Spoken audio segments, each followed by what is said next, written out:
स्वतंत्रता या आजादी किसे नहीं पसंद। आजादी के लिए तो भारत ने ना जाने कितनी कुर्बानियां दी। आजादी कितनी महत्वपूर्ण है इसे हमारा संविधान भी बहुत अच्छे से समझता है।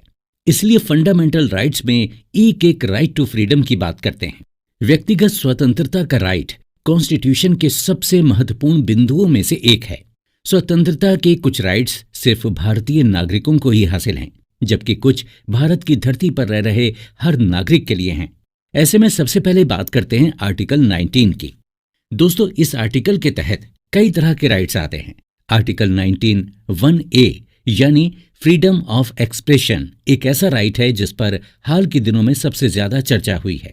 यह आर्टिकल हर नागरिक को अपनी बात मौखिक, लिखित और चित्र के जरिए या अन्य किसी भी तरीके से अभिव्यक्त करने की स्वतंत्रता देता है। हालांकि इस राइट की अपनी कुछ सीमाएं भी हैं।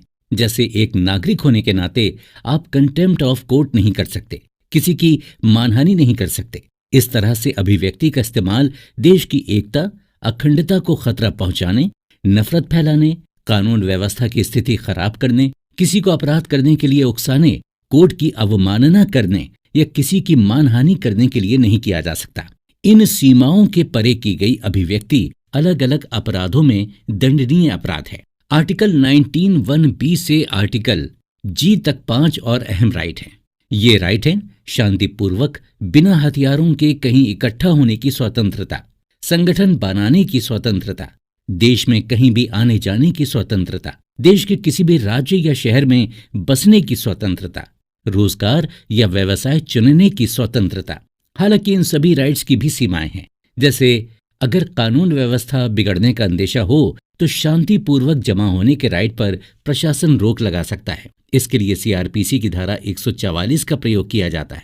इसी तरह संगठन बनाने, देश में कहीं भी आने जाने या व्यवसाय करने जैसे राइट्स का प्रयोग भी कानून व्यवस्था के दायरे में हो सकता है। जैसे व्यवसाय चुनने का राइट का मतलब ये नहीं हो सकता कि कोई किसी प्रतिबंधित वस्तु का व्यवसाय शुरू कर दे।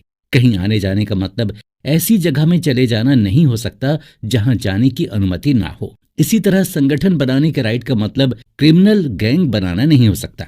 दोस्तों, आपको बताते चलें कि मूल कॉन्स्टिट्यूशन के अनुच्छेद 19 द्वारा नागरिकों को 7 स्वतंत्रता प्रदान की गई थी और इनमें से छठी स्वतंत्रता फ्रीडम ऑफ प्रॉपर्टी थी। हालांकि कॉन्स्टिट्यूशन के 44वें कॉन्स्टिट्यूशनल अमेंडमेंट द्वारा प्रॉपर्टी के फंडामेंटल राइट के साथ साथ फ्रीडम ऑफ प्रॉपर्टी भी समाप्त कर दी गई है। किंतु प्रॉपर्टी के राइट को अभी भी कॉन्स्टिट्यूशन से पूर्ण रूप से पृथक नहीं किया गया है।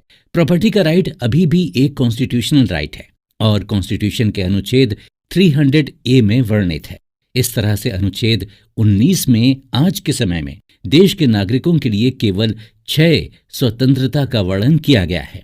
आर्टिकल 20 किसी भी अपराध के आरोपी को विशेष फंडामेंटल राइट देता है। जैसे अपराध के लिए सजा उसी कानून के तहत मिलती है जो अपराध किए जाने के समय अस्तित्व में थी। किसी नए कानून के तहत पहले किए गए क्राइम की सजा नहीं मिलती है। इसके अलावा एक ही अपराध के लिए 2 बार ट्रायल नहीं चलाया जा सकता या 2 बार सजा नहीं दी जा सकती।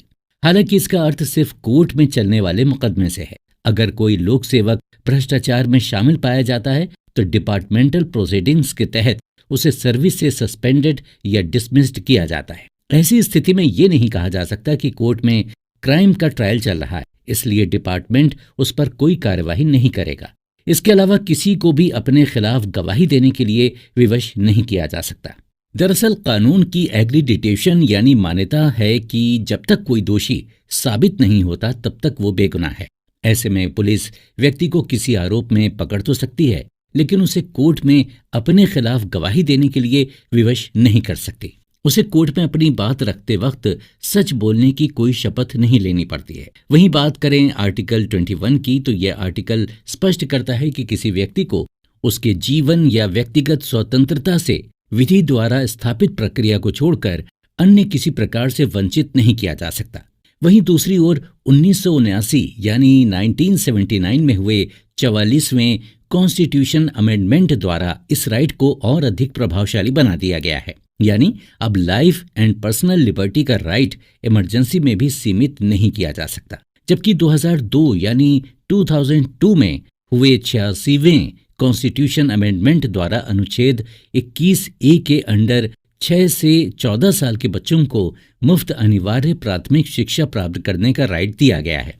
हम स्वतंत्रता के अधिकार के महत्व को और बेहतर तरीके से समझ सकते हैं, क्योंकि स्वतंत्र होने के कारण ही नए कॉन्स्टिट्यूशन का निर्माण किया जा सका और हम नागरिकों के राइट प्राप्त करने में सफल हुए हैं। समाज में व्यापक स्तर पर सुधार और सबके लिए सुविधाएं उपलब्ध हो पाई हैं। ये अधिकार ही का नतीजा है कि कोई भी व्यक्ति अपनी प्रॉपर्टी का प्रयोग अपने मन से कर सकता है। अब उसे किसी से अनुमति लेने की आवश्यकता नहीं है। डेमोक्रेसी यानी लोकतंत्र में लोग देश के शासन के लिए सही व्यक्तियों का चुनाव कर सकते हैं और अपने कार्य सिद्ध करवा सकते हैं। इसलिए स्वतंत्रता का हमारे और देश के लिए बहुत महत्व है।